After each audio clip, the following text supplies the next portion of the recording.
গরম গরম বানিয়ে নিলাম কাঁচা কলার কাবাব। সন্ধেবেলা চায়ের সাথে আড্ডা জমবে সবার। এইভাবে একবার কাঁচা কলার কাবাব বানিয়ে দেখুন, খেতে দুর্দান্ত লাগে।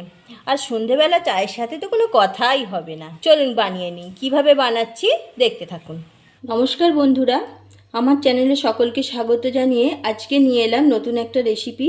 কাঁচা কলা আর মুসুর ডাল দিয়ে বানাচ্ছি টিকিয়া কাবাব। কিভাবে বানাচ্ছি সম্পূর্ণ ভিডিওটা দেখার জন্য রিকোয়েস্ট রইল। আর চ্যানেলটা সাবস্ক্রাইব করে পাশে থাকার জন্য অনুরোধ করছি। যে সকল বন্ধুরা নতুন, পাশে থাকা বেলটি প্রেস করুন। আমি মুসুর ডালটা 1 ঘন্টা ভিজিয়ে রেখেছি। আদা, কাঁচা লঙ্কা আর মুসুর ডাল পেস্ট বানিয়ে নেব।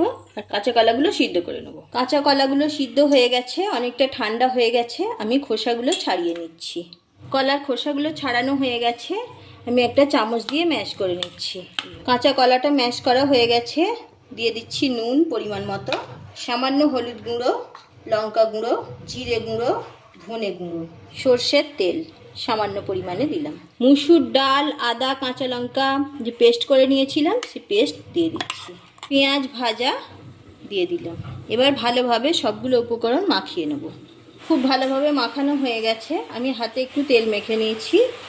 এবার কাবাবগুলো তৈরি করে নেব। গোলা হাতে নিয়ে নিলাম, এইভাবে বানিয়ে নেব। এইভাবে আমি সবগুলো কাবাব বানিয়ে নিচ্ছি। আপনারা আপনাদের পছন্দ মতো শেপে বানিয়ে নিতে পারেন।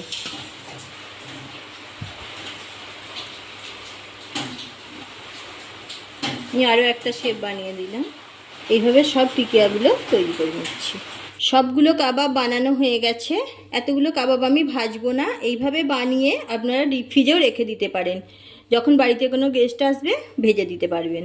চা কিংবা কফির সঙ্গে খুব ভালো লাগবে। আমি কিছুটা একটা কন্টেনার নিয়েছি, কন্টেনারের মধ্যে রেখে দিচ্ছি। কন্টেনারের মধ্যে রেখে ডিপ ফ্রিজে রেখে দেব, বাকিটা ভেজে নেব। তেল গরম হয়ে গেছে। তেলটা খুব বেশি গরম করব না, কাবাবগুলো ভেজে নিচ্ছি।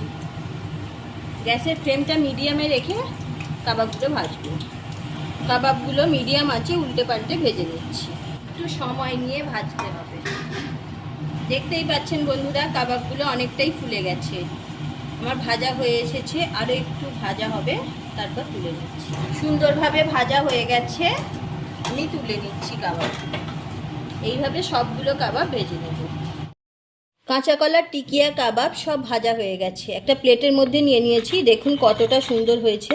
এইভাবে কাঁচা কলার টিকিয়া কাবাব বানিয়ে চা কিংবা কফির সঙ্গে সন্ধেবেলা খেতে পারেন।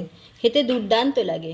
একবার হলেও বাড়িতে বানিয়ে দেখুন। রেসিপি ভালো লাগলে অবশ্যই লাইক দেবেন এবং প্রচুর প্রচুর শেয়ার করুন। আপনাদের একটা লাইক আমার উৎসাহকে আরও বাড়িয়ে তোলে। সম্পূর্ণ ভিডিওটা দেখার জন্য অসংখ্য ধন্যবাদ। আবার দেখা হচ্ছে পরের এপিসোডে।